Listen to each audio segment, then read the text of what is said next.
இந்த மனுஷங்க எல்லாருக்குமே ஒரு கெட்ட பழக்கம் இருக்குங்க. அது என்ன பழக்கம் தெரியுமா? இன்னைக்கு நமக்கு முக்கியமா ஒரு வேலைய முடிக்க வேண்டியிருக்கும். ஆனா, அந்த வேலைய நம்ம முடிக்காம நாளைக்கு பார்த்துக்கலாம், நாளைக்கு பார்த்துக்கலாம், நாளைக்கு பார்த்துக்கலான்னு தள்ளி, தள்ளி, தள்ளி, தள்ளி, தள்ளி அது இன்னும் பெண்டிங்ல தான் இருக்கும். ஸோ இந்த பழக்கத்த மாத்துற மாதிரி ஒரு சிஸ்டம் வந்தா அது எப்படி இருக்கும்? சூப்பரா இருக்கும்ல. ஆனா இந்த சிஸ்டத்த பார்த்தீங்கன்னா, இப்போ ஜப்பான்ல கண்டுபிடிச்சிருக்காங்க. அதுவும் ஒரு கெஃபேல தாங்க கண்டுபிடிச்சிருக்காங்க.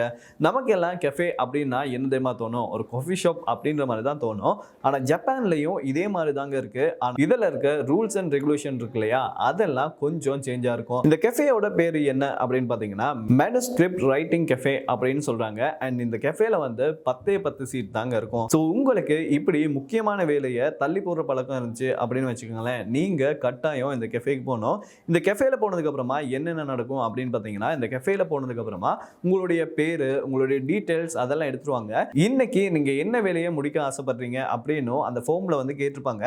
அதுக்கு நீங்க ஒரு பதில் ஒன்று சொல்லுவீங்க இல்லையா? அதை சொல்லினதுக்கு அப்புறமா நீங்க கெஃபேக்கு உள்ள போயிட்டீங்க அப்படின்னு வச்சுக்கோங்களேன், அந்த வேலையை முடிக்காம நீங்க வெளியில வரவே முடியாது. நீங்க அழுதாலும் புரண்டாலும் அந்த கெஃபேக்காரங்க வந்து உங்களை வெளியில அனுப்பவே மாட்டாங்க. இதே நேரத்தை பார்த்தீங்கன்னா அந்த கெஃபேல வந்து வைஃபை எல்லாம் ரொம்ப ஸ்பீடா இருக்குமா. அண்ட் நீங்க வந்து அந்த கெஃபேக்குள்ள சோர்வா இருக்கக்கூடாது அப்படின்றதுக்காக டீ, காஃபி இதெல்லாம் அன்லிமிட்டெட் அப்படின்னு சொல்றாங்க. இதே நேரத்தில் பார்த்தீங்கன்னா இந்த வைஃபை, டீ எல்லாம் கிடைக்குது. ஸோ நான் உள்ள போயிட்டு எதுவுமே செய்யாம ஃப்ரீயா தூங்கிட்டு வரலாமா அப்படின்னு கேட்டீங்கன்னா அதெல்லாம் முடியவே முடியாது. இது ஏன் அப்படின்னு பார்த்தீங்கன்னா, முன்னுக்கே நீங்க ஒரு ஃபார்ம்ல நிரப்பி கொடுத்துருப்பீங்க இல்லையா? இன்னைக்கு இந்த வேலையை தான் நான் முடிக்கணும் அப்படின்னு ஆசைப்படுறேன்னு சொல்லியிருப்பீங்க இல்லையா? அந்த வேலையை முடிச்சாதான் நீங்க கெஃபேல இருந்து வெளியில வர முடியும். அண்ட் அதுக்காக உங்களுக்கு சார்ஜஸும் பண்ணுவாங்க. இப்போ உதாரணத்துக்கு பார்த்தீங்கன்னா, முதல் அரை மணி நேரத்துக்கு ஸ்ரீலங்கா காசுக்கு 300 ரூபா மாதிரி சார்ஜஸ் பண்ணுவாங்க. அண்ட் அதுக்கப்புறமா வர்ற ஒவ்வொரு ஹவருக்கும் நீங்க 600 ரூபா பே பண்ண வேண்டி வரும். இதே நேரத்தை பார்த்தீங்கன்னா சில பேர் வந்து யோசிப்பாங்க, ஹை ஸ்பீட் வைஃபை இப்படி அன்லிமிட்டட் டீ, காஃபி எல்லாம் தராங்களே, சும்மா ஏதாச்சும் ஒன்று நிரப்பி கொடுத்துட்டு உள்ள போயிட்டு ஹாயா இருந்துட்டு வரலாமா அப்படின்னு உங்களுக்கு ஒரு டவுட் வரும்.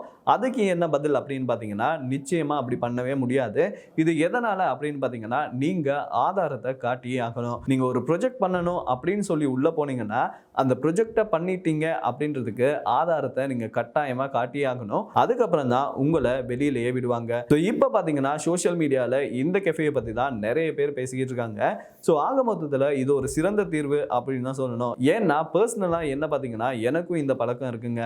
நாளைக்கு பார்த்துக்கலாம், நாளைக்கு பார்த்துக்கலாம், நாளைக்கு பார்த்துக்கலாம்னு சொல்லியே அது என்ன நாளைக்கு பார்த்துக்கலாம் அப்படின்ற சப்ஜெக்டையே நான் மறந்துடுவேன். ஸோ இந்த பிரச்சனை உங்களுக்கும் இருக்கும் அப்படின்னு நான் நம்புறேன். ஸோ இதை பற்றி நீங்கள் என்ன நினைக்கிறீங்க அப்படின்றத மறக்காம கமெண்ட்ஸில் சொல்லிடுங்க. இன்னொரு சூப்பரான வீடியோவில் உங்களை சந்திக்கும் வரை உங்களிடமிருந்து விடைபெறும் நான் விஜய் அருண், கேமராமேன் லிஷி அருணுடன். நன்றி, வணக்கம்.